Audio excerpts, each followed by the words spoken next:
ఏ కారణం చేతనైనా సరే మీరు ఇంటికి తీసుకొని వచ్చిన కోడల్ని దూషిస్తారో తిడతారో ఆమె కంట తడి పెట్టిందా ఖచ్చితంగా మీ ఇంట్లో జ్యేష్ఠాదేవి వచ్చి కూర్చుంటుంది. ఏంది గురువు గారు అలా అన్నారు అంటే చెప్తాను చూడండి.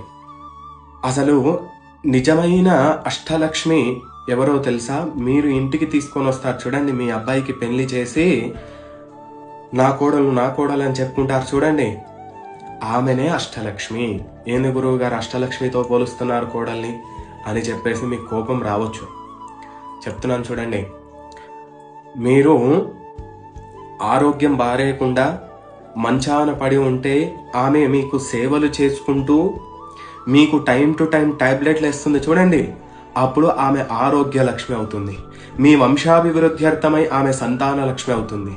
మీ యొక్క కొడుకు ఎప్పుడైతే ధైర్యాన్ని కోల్పోతాడో నీ వెనక నేనున్నా, మీరు ముందుకు వెళ్ళండి, ప్రతిదీ మంచిగా అవుతుంది అని చెప్పేసి కొడుకుకి భార్య ధైర్యం చెప్తుంది చూడండి, అప్పుడు ఆమె ధైర్య లక్ష్మి అవుతుంది. ఇలా చెప్పుకుంటూ పోతే చాలా ఉన్నాయి. ఎట్టి పరిస్థితులలో కోడల్ని ఎప్పుడూ కూడా దూషించకండి. ఎప్పుడైతే కోడల్ని దూషిస్తారో అప్పుడు మీ ఇంట్లో జ్యేష్ఠాదేవి వచ్చి కూర్చుంటుంది.